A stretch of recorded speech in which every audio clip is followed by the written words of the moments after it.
Hi, everyone. I'm Ali Hussein Kasim of Ali Talks Tech.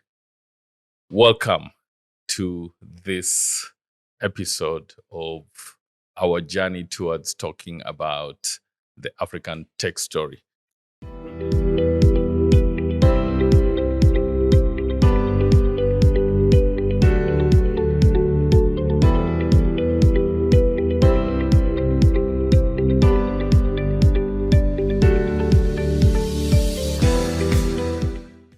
Today, I have with me Nancy Matimu. Nancy and I are old friends in the tech ecosystem. Going what, Nancy? 20 plus years? Gee, I think it's close to maybe 25 now. 25, I Right, think so. yeah. Great. Nancy, karibu sana. Asante sana. One of the things, just as an anecdote, Nancy challenged me, I think, a couple of weeks ago and told me, Ali, we need to have more women in this conversation. So here I am, Nancy, taking up the challenge. Asante sana. Thank you. Nancy, karibu. Yeah. So here we are really talking about the tech ecosystem across Africa. But as we know, we learn from history that we never learned from history. So what we are attempting to do is learn, look in the back mirror, but also look forward.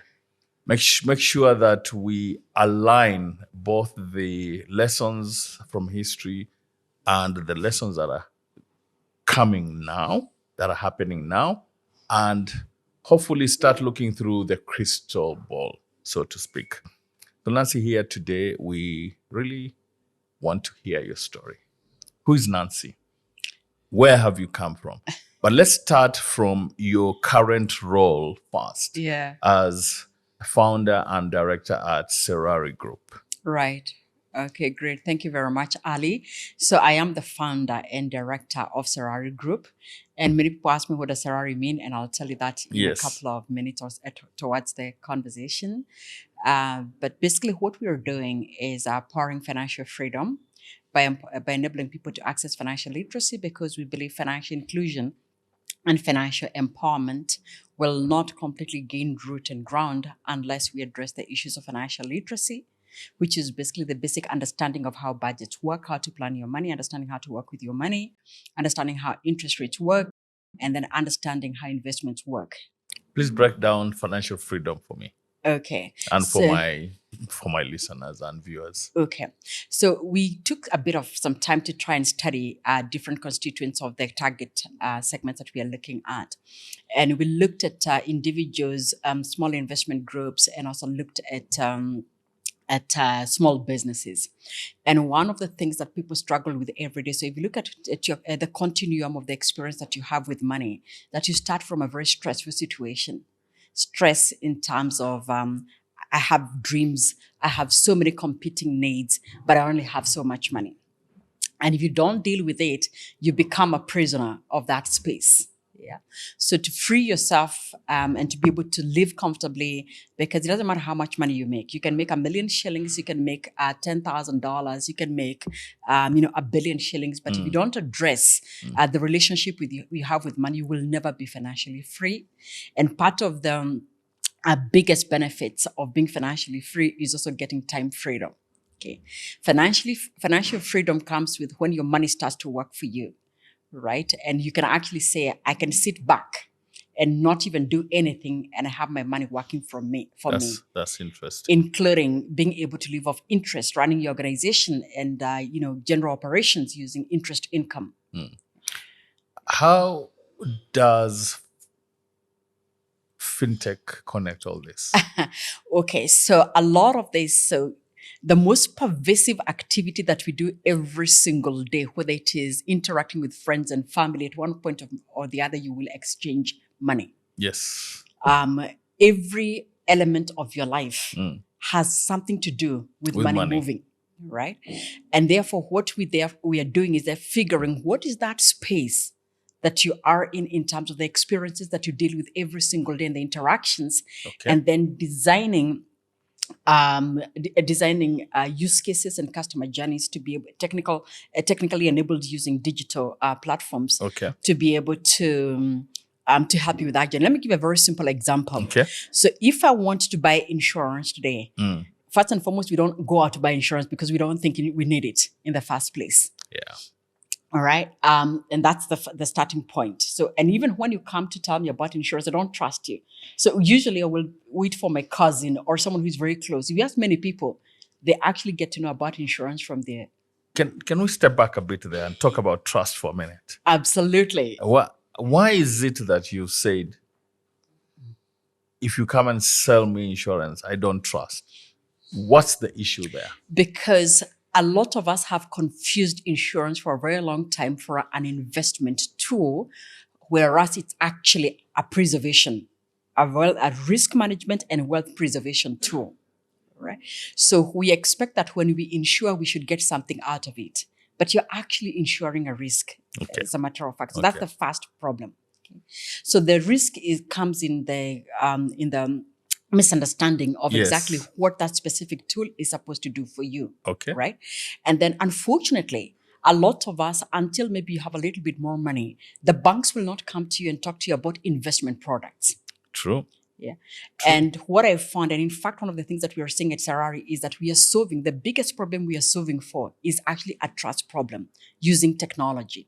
So you will trust your cousin or your friend because you believe they possibly can't have you, they can't get at you, right? But that's because you don't until they do, because you don't have the adequate information. Yes. So the first thing we are solving for is actually access to the right information for you to be able to make the right decisions, investment and money decisions.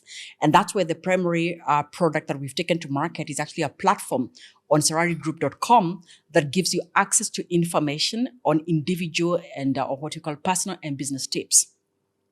But what's even more exciting is that we are actually listing the top 10 banks in Kenya, for instance. We are listing the top 10 insurance companies and then doing product comparators. So if we pick, let's say, if it's an insurance product or investment product, like let's say fixed deposit or let's say a money market fund. Yeah. So, and a lot of people don't even understand how these things work. So that's the first problem. So we take you first to the business tips or the investment tips so you can figure out how these things work. Then once you figure out, the next problem is how do I determine who I want to go with, the service provider. So then the first thing, of course, you want to see the differences. And you facilitate all that on your platform. Absolutely available right now. So you can see all the top players like in the country. And of course, we are also doing across markets as well, across continents. So you can look at treasury bonds and treasury bills and yield. Interesting. Across all top 10 countries, top 10 economies for the 6 continents. Okay. And because you see, information empowers you to be in a good place to make decisions, whatever decision it is. The more information that you have, the better you are. You know, so for I'll give an example of, if you look at the treasury bonds for Egypt, they're currently sitting at highs of 20%. Yeah, but the first thing that you will ask yourself, 20% yield? That's way too high. There must be something that I don't know, right? These are government bonds. Yes, government bonds in Egypt. 20%. 20%. Okay, I didn't know that. Right. Yeah. So the next thing that you ask yourself, do you give potential investors access to those bonds? How do you bridge? The issue around information. And how you action that information is, I think, probably one of the biggest issues. Absolutely. That we have to deal with in the financial services ecosystem. All right. So the next thing that we're doing, so we give you a global view, but we also give you a continental view. Then we give you Kenya view. So we started with Kenya right now. So when we help you figure out the information that you require, so the next problem we are solving for is access. Because for instance, if you wanted a money market product today, many people do not know that you have to speak to a different entity from your traditional bank. So let's give an example of let's say, NCBA Bank, whom I've been investing with for some time now. Yes. The traditional bank account will give me, first and foremost, you need to know that a current account, every day that your money is sitting in a current account, it's losing value at the rate of inflation. Please, just stop right there and speak louder about that. Every day, Speak louder. your salary, your income, your earnings go into a current account and they are sitting there. They are losing value at the rate of inflation in that country where their account is domiciled. 100%. Yeah. 100%. So if we could take Kenya, fortunately, we've come from highs of 9%, now going down to 7.5%. The inflation is dropping, but you're losing money at that rate every single day. So how do you balance your needs on a day-to-day basis with your investment? And as you answer that question, Nancy, please tell my audience and my listeners the difference between savings and investment. Okay. So that is very interesting. First, and I never answered your question. First, on access. We are going to solve for the access problem, and we'll talk about it. Okay. So when you think about money, the first place you need to understand how to earn the money, bring it in and put it somewhere. Of course, somebody who's working on the product and the platform, someone said, there are different forms of bank accounts, including mattress bank. And I actually thought it was it was actually a bank, but he actually meant, the traditional mattress bank, putting your money. I don't know whether it still happens, but back in the day, I think I even remember myself putting money under my pillow, and putting money. I think sort of sneaking it into my mattress, when I was much younger, so my brothers could not find it. It's almost like the tooth fairy. Yes, I come from a family of 9 children. We're 9 of us, from one mother, one father. Wow. Yeah, so you beat us by 2. We are 7. Back to back. So there was a lot of competition and a lot of stuff going on. So anyway, back to the issue of storing money, the store of value. Yes. So we are even storing money on M-Pesa, on mobile money wallets. Okay, so those stores of value, they are exactly just that. But some of them will lose you value. So if your money is sitting there, it's leaking without you realizing that it's leaking every single day at the rate of inflation. All right. So now the difference between savings and investment. So you've got your money sitting in a current account. That's not a saving account. Let's start from there. It's not a saving. All right. So banks and financial institutions will then give you saving tools like a basic savings account at the rate of 2%, and you think you're doing well, 2%, 4%, but sincerely, again, inflation sitting at 7% in Kenya is an example, right? So you're actually still losing value. So the minute you start now to convert and shift into the continuum of investments is when you start to go into products that have got higher yield than the rate of inflation. It's as simple as that. If you know that. So I think one of the biggest issues for your normal mwananchi citizen is really those basics around financial literacy. Yeah. And I think this is something that we've talked about quite a bit. You and I, and a couple of people that you and I know in a number of groups. How do we bridge that gap between financial illiteracy and financial literacy at scale? I'm going to give you one of the most shocking facts. The fact that in North America, for instance, the financial literacy is sitting at a paltry 33%. Now, you can imagine that's one of the most advanced economies in the world. 33%. So when I thought about, when we were thinking about this whole process, one of the things that really bothered me, I come from a family of different, I'd say, different fortunes, right? From my great extended family to even the nuclear family that I am in, and even my own children. I have 5 children, and the last one who's with us here today is turning 20 next year. And I can see the differences in the way they think and they relate with money. Yes. And I realized the only advantage that I had with improving the way I relate with money is because I had 2 major opportunities. One, running a large organization, and you're responsible for the financial decisions and the financial performance of that organization. Yes. And then understanding the power of free cash flows and how to invest and use that money for innovations. That was possibly for me my biggest breakthrough in understanding And that's all the way from the days of Safaricom, running a business unit, and then moving on to running a multinational with a multi-choice. But then the second most defining moment for me was when I was getting these opportunities and disappointments. I would have the banks come to me and congratulate me, and even send their wealth management team. And in fact, and I'm very grateful to Standard Chartered, because they actually sent got their, I think, their top wealth management people to talk to me about various products here. But then what disappointed me was they were speaking to me about investment products that would help my children going into uni 20 years to come. Now, my last one son is 20. Basically, they've given up on you. They're not interested in you. Yeah. So, I mean, think about it. I needed this information 20 years ago, actually 25 years ago, literally, And the only thing that I knew is insurance. Remember what we said about insurance? Yes. With education policies? Yes. Insurance is not necessarily an investment product, but they do have investment products. Correct, they do. So we need to understand that it's about managing risk. But if you want really investments that give you high yields and compounded interest, the magic of compounded interest, understanding that is also very important, Yeah. But now coming back to specifically around that defining moment was, I then began to understand that every day that my money actually sat there, that was the first thing that someone told me, that if your money is sitting in a current account, and you can imagine the shock. And I have run large organizations, I never stopped to think about my own personal financial situation. Actually, I used to sit on a board, on the board of a small organization back in 2006.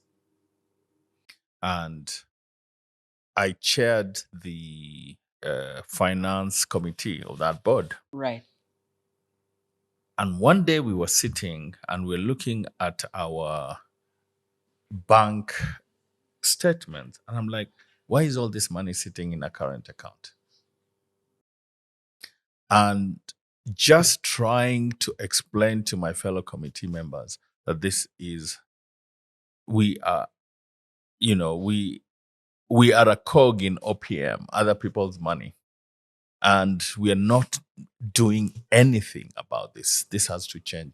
It took me some time to convince my committee members that we needed to have an endowment fund for this organization it was a social enterprise. It wasn't for profit, but it was also not a charity. Anyway, long story short is that we moved some of that money into an investment fund. And I think, if I'm not wrong, today that endowment fund is probably sitting at about 100 million. Wow. So let me tell you something that's going to shock you. I think you're one of very few people that actually speak to investing free cash flows in boards. I've also had the fortune of sitting on several boards, small and large organizations. Yes.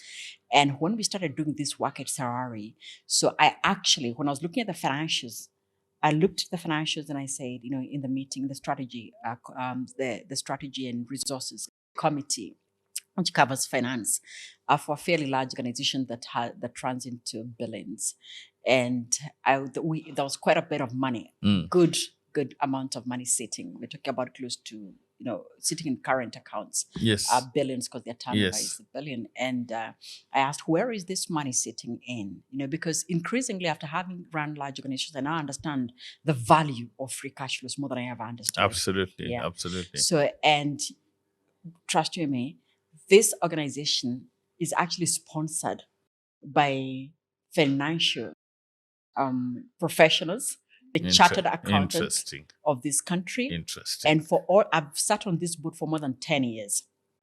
And this money was actually sitting in current accounts. And I remember one of the one of the FCPAs saying, goodness, we never even thought about it. Anyway.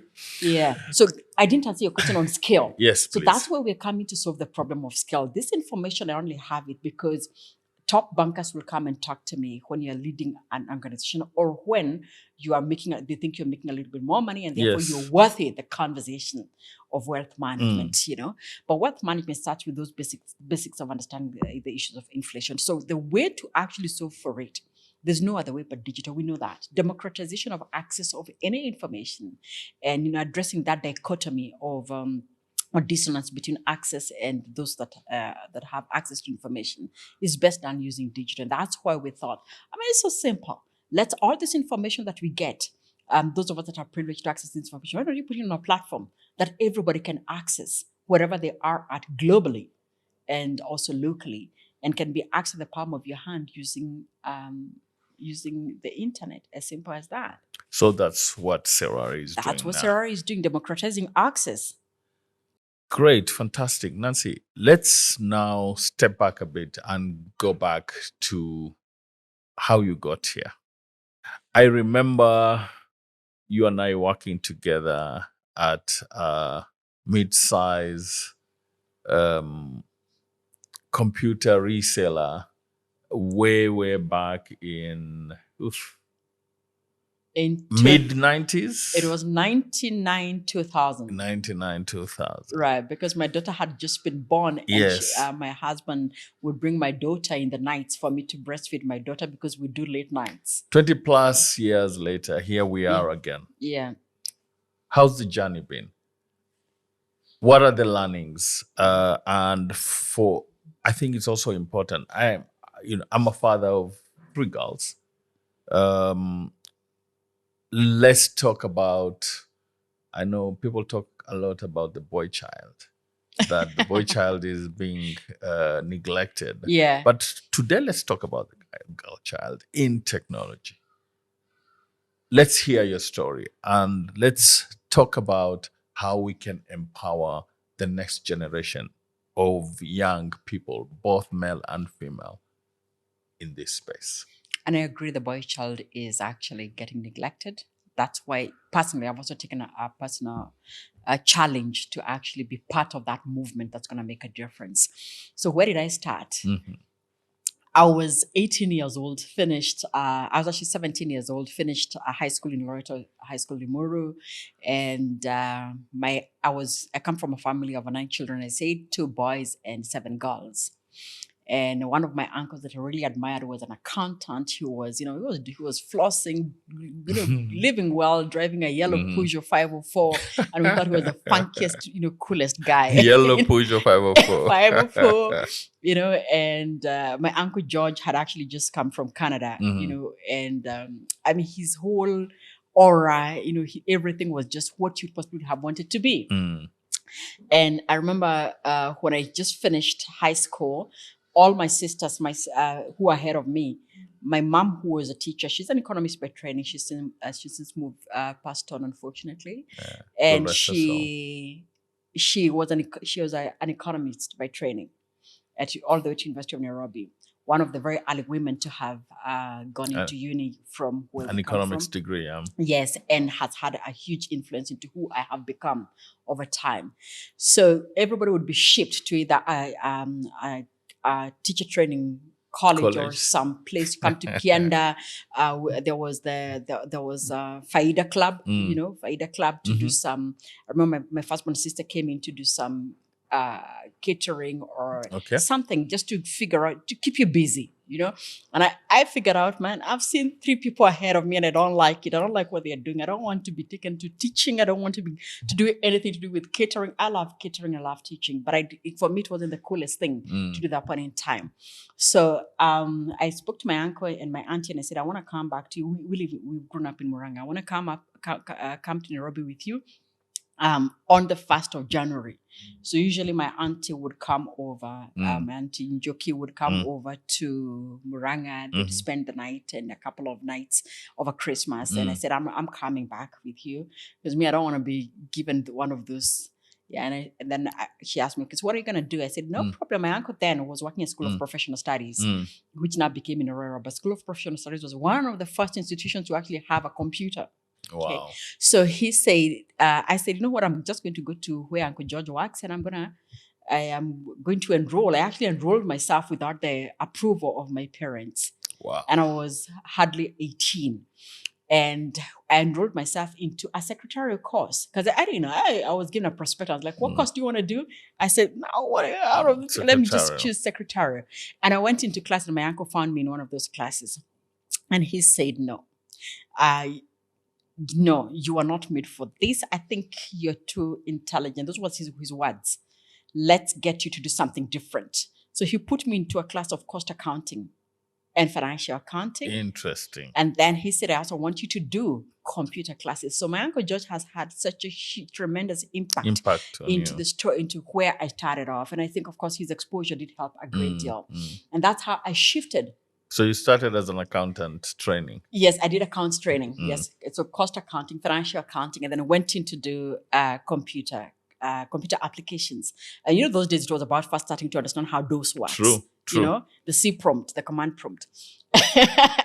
And then understanding how what perfect works, and it was such a big thing if you know how those things worked. I don't know whether my audience who are below 30 years old and even have had that term word perfect. Let me just, some of them are not even, but that was in 1993.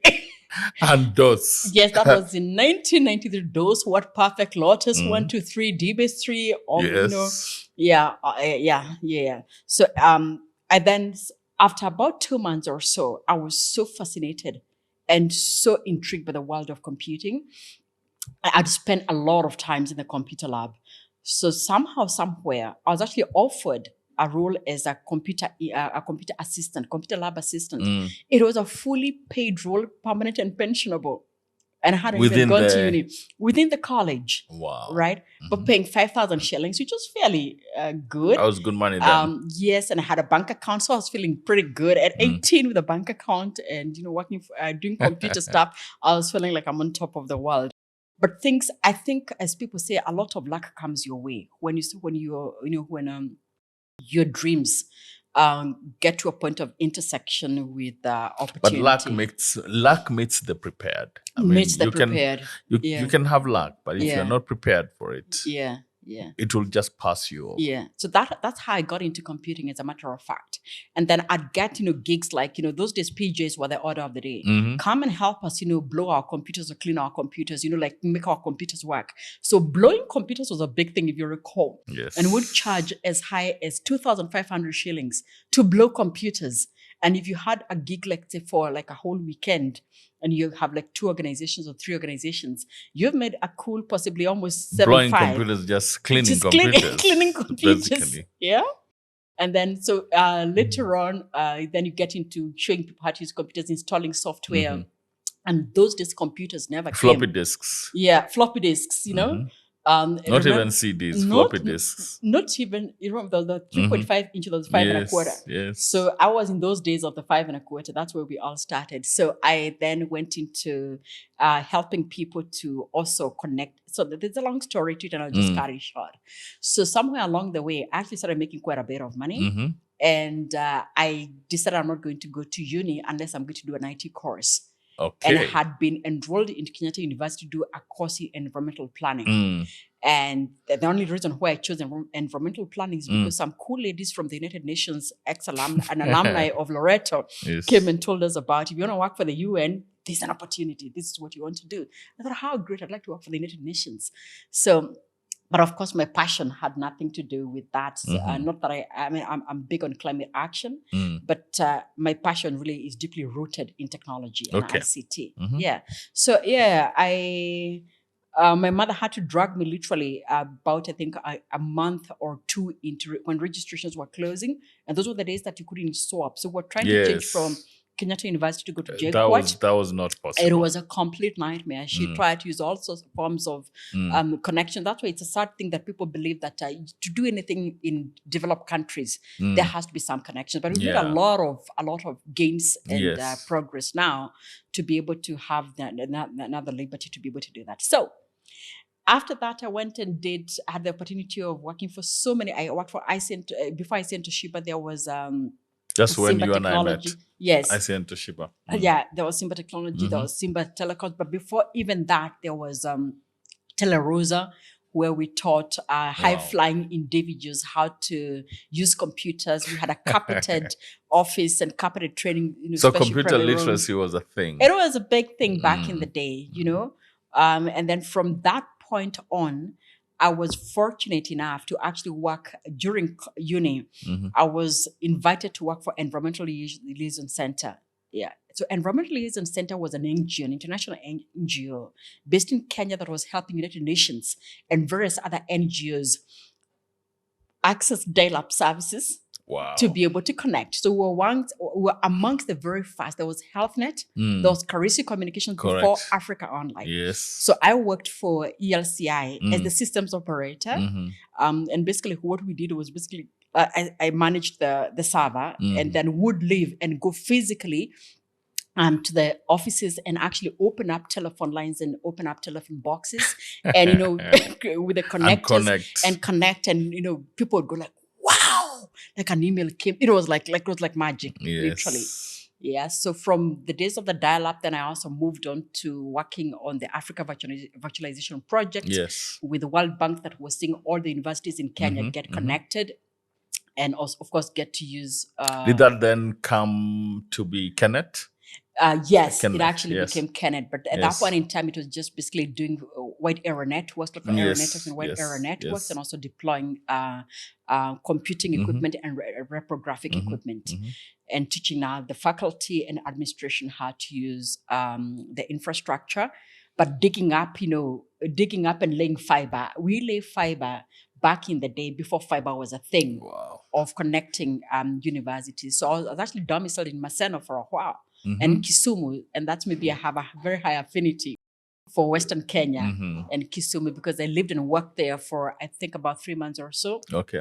Whilst working at the Maseno University, then moved on to Egerton. Okay. And this was all during campus. I was still going through school. You're still going through school and working. I'm doing school and would run.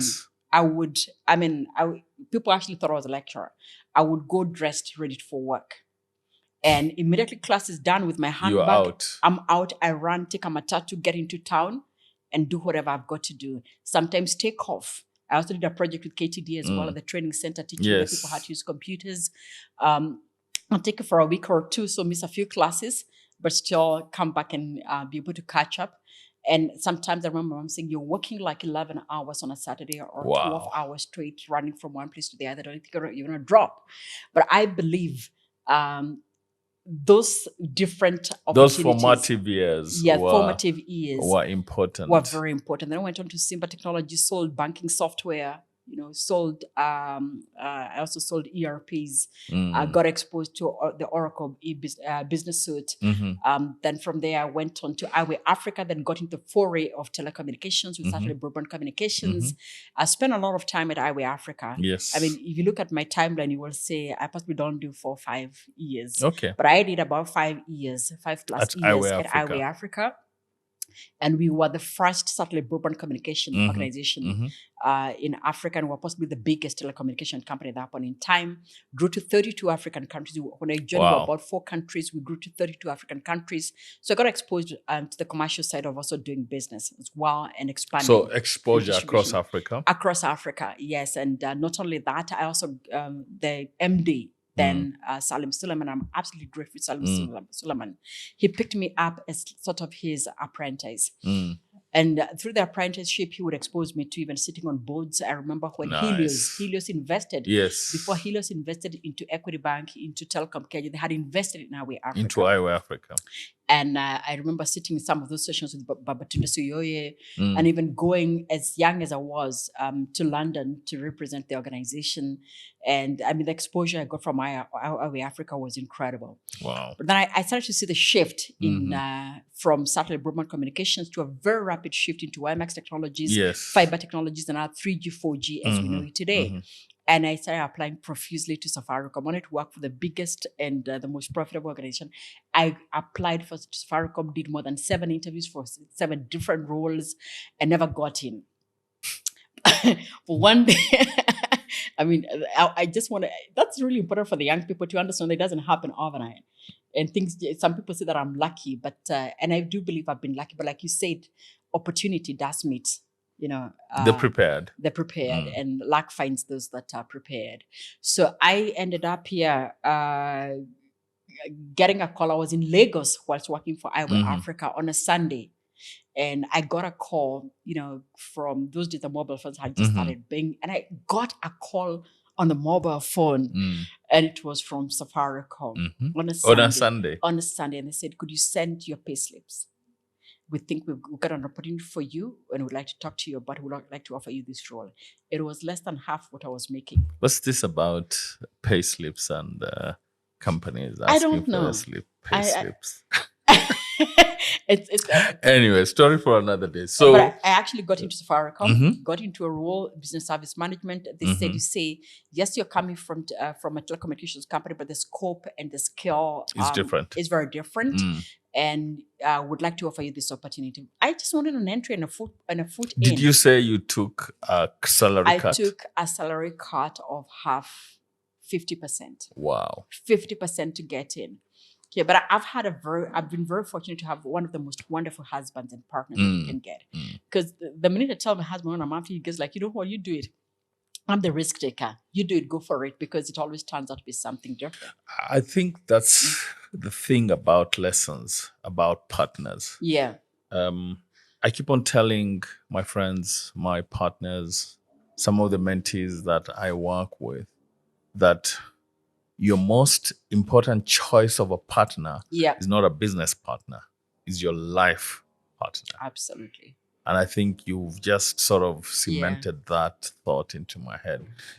Nancy, we're running out of time. Yeah.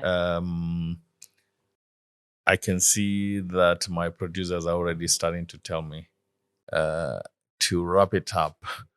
Let's talk about your time at Safaricom. Your time at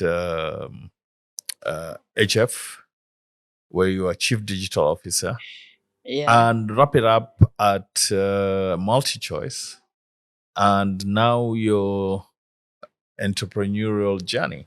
Okay. So joining in Safaricom, one of the biggest advantages that I realized that I had was a combination of business and technology, and it was a highly sought after skill. So very soon after joining Safaricom, I think I was able to figure out, and fortunate was found, and I also would like to really recognize Sylvia Mulinge, the current CEO of MTN, because Sylvia and various other people within Safaricom identified the capability I had, and I ended up becoming the head of innovation and product at the enterprise business unit. Okay. And then Bob also, offered, together with Sylvia, who are moving the consumer division that then managed over 80% of the revenues. And even those days was in charge of the M-Pesa roadmap, and also in charge of M-Pesa commercialization. And then I was head of consumer products and innovation. I was part of the team. I actually led the team that relaunched 4G into the country. Interesting. That grew. We more than doubled revenues for data revenues in 1 year. We grew from, using data and analytics and insights, the power of data and analytics. We figured out we were working too hard trying to recruit 3G customers. To get the same result, we would have had to recruit almost 10 million 3G customers. Yeah, but using data and insights, we were able to figure out that one 4G customer was giving us, was using up to 4 times what a 3G customer would use, and therefore also giving us up to 4-5 times in terms of revenue. And just to put it into specific context, a 3G customer would give us about 150-60 MB per month. Okay. And then a good 4G customer would give us upwards of 500 MB to even 1 GB. And we said we only need 800,000 4G customers. So we embarked on a journey to actually deploy in key towns, about 11 key towns, Best 4G, based of course on certain demographics and insights that we heard, and it was a huge success. We came from 142 million. There are 142 or 48 million, I can't quite remember. It was definitely about 140 something million in 4G revenues per month to 1.2 billion in 8 months per month, literally. So then that's when I figured out, man, you can do all the innovations that you want. And if you want to figure out where to focus and where to create the impacts, please lean on insights. Absolutely. Yeah. Absolutely. So with that success, Safaricom was still trying to get the next big thing. What else? The SCAP. What's the next big thing? So there was taking M-Pesa regional. There was e-commerce, and then there was going into the homes. And we had tried to find someone to lead this this area, but we couldn't find somebody who had the Safaricom DNA. So I was actually requested to actually run. I remember Sylvia coming from Bob's office and coming to my office downstairs, and I worked fairly. We were late, and she said, "Nancy, there's something we'd like to talk to you about. We don't think that you'll take it." But anyway, I when she described it, I was like, "What? I want to do it. This is an opportunity to build something from scratch." So that's Safaricom Home. Safaricom Home was not even doing 20 million per month at that point in time. And here you are, I was running an 180 billion portfolio. So you can see the reason why there would have been a concern. And of course, a large organization. So we worked on Safaricom Home, came up with a vision, came up with the entire strategy. And I recall telling the team, I'd go finding people in the organization, please come and work with us. We built right even from the floor space, figuring out what literally like building an organization from scratch. And we ended up with a team, a very committed team. And our ambition was only one. We are going to write history. We are going to write history. We're going to change the way people access home internet. And so Safaricom Home today is the number one. And with that, is the number one. We're going to become the number one. But what's the formula for becoming the number one? At that point in time, Zuku had been in the market for 10 years. We wanted to become the number one in 3 years. So did you achieve that? We achieved it. Earlier than 3 years. Next step. Achieved it. So next step, I'm like, I'm getting bored. and I have done so much of this. I need to break through and do something different. So financial services, M-Pesa, that was Sitoya doing a fantastic job already. So that was an opportunity for me moving into financial services per se. So I ended up deciding, I'm going to quit and go and do a sabbatical and try to do some entrepreneurship. So I actually quit.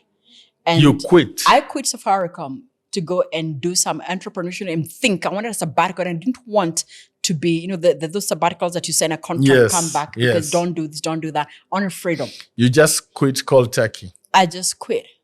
I just said 3 months notice as was required. I want to go. And I remember we met at Parkside. Guys, don't try that at home, okay? No. I didn't quit without a plan. So let me just say, nobody should ever quit without a plan. My plan was actually 100%. to do. So I really had a plan. I had retail fashion shops running in the malls. So it's not like I didn't have something that was going on. And then I was very clear about what I was going to do with my time. So I was doing a lot of innovation writing and talking about innovation. And as soon as I got out, I had all these calls from financial institutions, insurance and banking, come and do stuff with us. Now, innovation works when you have you have executive sponsorship, you have shareholder support, and then you have team C-level support. and board level commitment. Otherwise, it's a waste of time. So I didn't, multinationals for me were not very attractive because I know they hold you back because of the structures. So HF comes and says, we want to bring you in as a consultant. So we're talking as we're talking about the consultants, they said, no, I want to bring you in as a chief digital officer. I said, okay, fine, great. So we go in and I find one of the most brilliant people I've ever met called George Njuguna.